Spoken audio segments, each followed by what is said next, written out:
Hey everyone, welcome to our YouTube channel PT centre. আজকে আমরা একটি নতুন চ্যাপ্টার শুরু করতে চলেছি। সেই চ্যাপ্টারটি হচ্ছে নাম্বার সিস্টেম। প্রথমেই আমরা নাম্বার সিস্টেমের সংজ্ঞা দেখে নেব। বলছে a number is a mathematical object use to count, measure, লেভেল and perform calculations. Numbers are fundamental in mathematics and are represented by symbol or digit. কি বলেছে যে একটা নাম্বার হচ্ছে এমন একটি সংখ্যা বা কোনো একটা জিনিস যা দিয়ে আমরা গুনতে পারি, পরিমাপ করতে পারি বা ক্যালকুলেশন করতে পারি।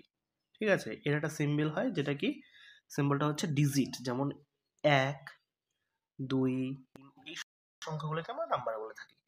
নাম্বার অনেক প্রকারের হয়ে থাকে, ঠিক আছে, যেরকম natural number, whole number, integer, rational number, irrational number, complex number. তো আমরা প্রথমে দেখে নিব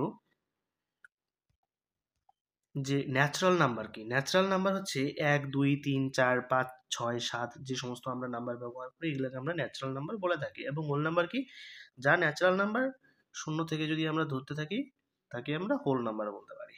ঠিক আছে, এবার ইন্টিজার কি। ইন্টিজার হচ্ছে দুই প্রকারের, ঠিক আছে। একটা হচ্ছে নেগেটিভ ইন্টিজার আর একটা পজিটিভ ইন্টিজার। ইনফিনিটি পর্যন্ত চলবে এটা। একটা পজিটিভ আর একটা নেগেটিভ। মাইনাস থেকে প্লাসের দিকে যদি আমরা যেতে থাকি, যা থাকবে এই মাইনাস এবং প্লাস সবই কি হবে, ইন্টিজারের আন্ডারে চলে আসবে এবং জিরোও থাকবে। তো এবার যদি -3 লিখি তাহলে এটা কি ইন্টিজার হবে? হ্যাঁ, অবশ্যই এটা ইন্টিজার হবে। যদি +3 লিখি তাহলে এটাও ইন্টিজার হয়ে যাবে। তো ইন্টিজার কত প্রকারের হয়? দুই প্রকারের হয়। একটা হচ্ছে নেগেটিভ ইন্টিজার, একটা হচ্ছে পজিটিভ ইন্টিজার, এবং মাঝখানে শূন্য আমাদের থাকবে বা জিরো থাকবে। ঠিক আছে, নেক্সট রেশনাল নাম্বার কি জিনিস। রেশনাল নাম্বার হচ্ছে কোনো একটা সংখ্যাকে, যেমন ধরো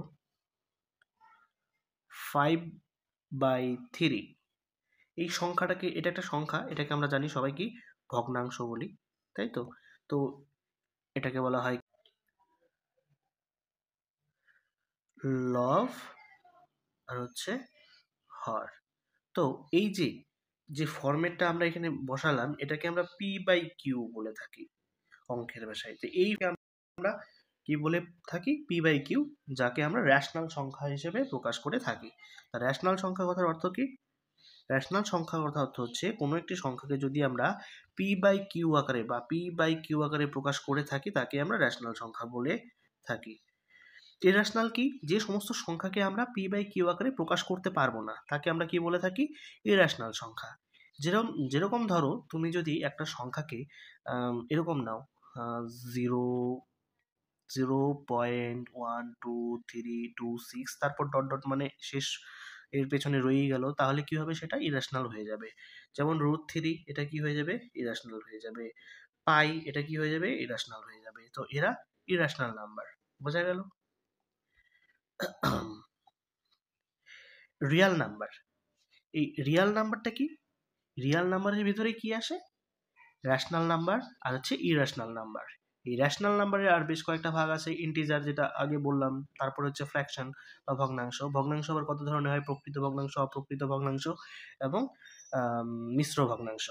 তারপরে কমপ্লেক্স নাম্বার। তো কমপ্লেক্স নাম্বার কি? কমপ্লেক্স নাম্বার মাধ্যমিক পর্যন্ত প্রয়োজন হয় না, মাধ্যমিকের পর যখন আমরা সায়েন্সের দিকে বা ইঞ্জিনিয়ারিং এর দিকে যাই তখন কি এই কমপ্লেক্স নাম্বারের প্রয়োজন হয়। কমপ্লেক্স নাম্বারকে ন্যাচারালি আয়োটা দিয়ে প্রকাশ করা হয়। কি দিয়ে প্রকাশ করা হয়? আয়োটা। তা আয়োটা মানে কি?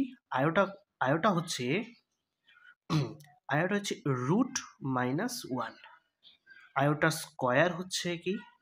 আয়োটা স্কয়ার হচ্ছে -1। এবার আয়োটা স্কয়ার যদি -1 তাহলে +1 বা শুধু 1 কি হবে, আয়োটা টু দি পাওয়ার 4 হচ্ছে +1 বা অনলি 1। ঠিক আছে, তো এটা হচ্ছে আমাদের আয়োটার। এবার কমপ্লেক্স নাম্বারকে যদি আমরা বলতে চাই বা কমপ্লেক্স নাম্বার যদি বুঝতে চাই তাহলে আমাদের একটা জিনিস বুঝতে হবে, কমপ্লেক্স নাম্বারকে জেড দিয়ে প্রকাশ করা হয়। a plus iota B. এই এ যে সংখ্যাটা এটা একটা রিয়াল সংখ্যা হবে, আর এই বি যে হবে এটাও একটা কি হবে, রিয়াল হবে। তাহলে এ আর বি বোথ আর কি হবে, রিয়াল। আর এখানে যে আই, এই সংখ্যাটা, এই আই দিয়ে যখন এটাকে প্রকাশ করা হবে তখন সেটা কি হয়ে যাবে, কমপ্লেক্স নাম্বারে পরিণত হয়ে যাবে।